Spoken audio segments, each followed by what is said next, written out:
Welcome to the Wook's Book, the Doormark Look.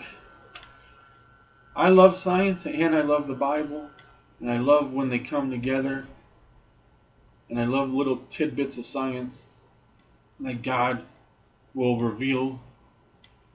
I see science as knowing God better, how He made things, how to understand things better, and how He works Himself. So why is science important? Let's say your child comes to you and they ask you a science question that could relate to the Bible, and you don't have an answer. And you say, "Oh, don't worry about that. It's not important. Trust Jesus anyway." Well, they're going to grow up, they're going to go to school, they're going to go into the world, and the world's going to have an answer for them. It's going to be most likely a false answer, but they're going to have an answer. What are they more likely to believe? No answer or a false answer?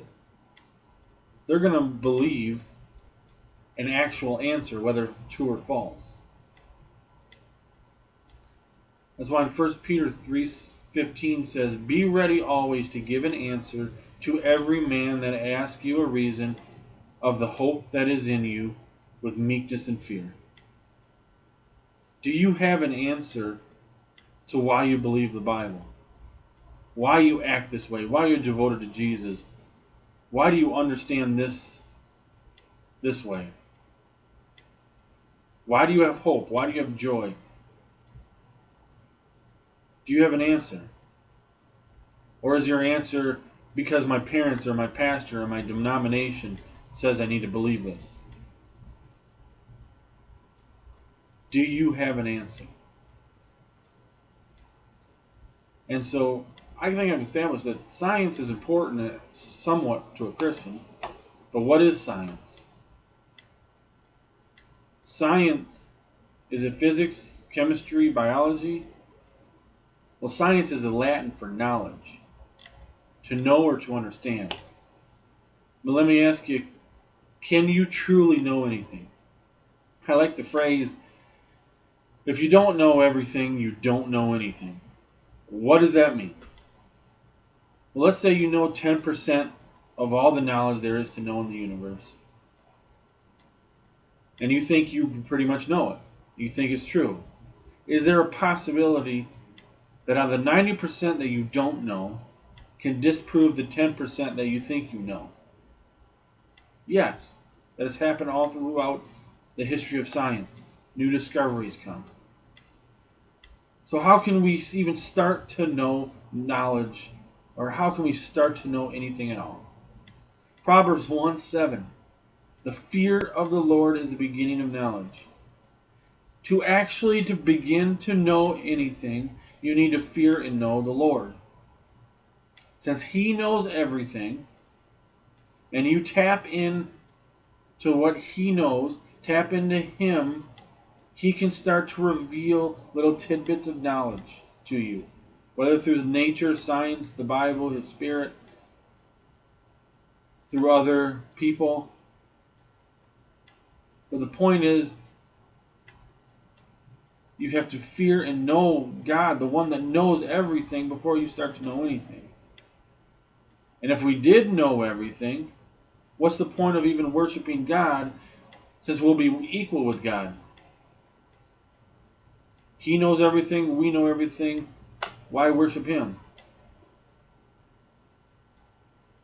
So if you've ever seen the Hobbit movie, the first one, Gandalf carves a mark on Bilbo's door. It's actually a dwarf language letter. And that was a sign to the dwarves that this is the place you're looking for. Go to this door. That's kind of where I get the title of this, where I just want to reveal little tidbits of science in series, in future videos. The doormark look. In Hebrew, the Hebrew word for knowledge is da'at. Dalet ayin tav. Each letter in Hebrew has their own meaning. And you can figure out the meaning of a word by spelling out the meanings of the letters. Da'at, Dalet is door. Ayin is eye or look.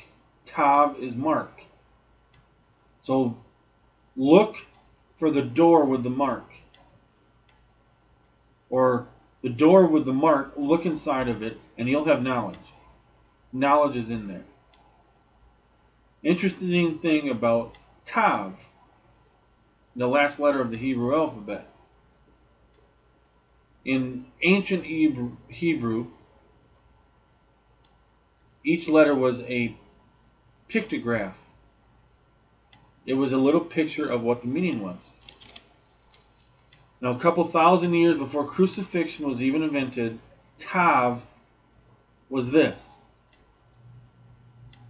This is a symbol for Tav. When they wrote Tav, this is what they wrote. Tav meant mark. This is the mark. One definition of sin is missing the mark, missing the cross, missing Jesus. So the door mark, if you find the cross, if you find Jesus on the door, go to it and look inside of it. That's where knowledge is. That's where the beginning of knowledge is. The fear of the Lord is the beginning of knowledge. The fear of Jesus. So I hope you come to future videos, and I hope a little science can incite you and encourage you and help fear the Lord better, trust in Jesus more with knowledge. So I thank you for watching, and please like and subscribe, and wait for some more.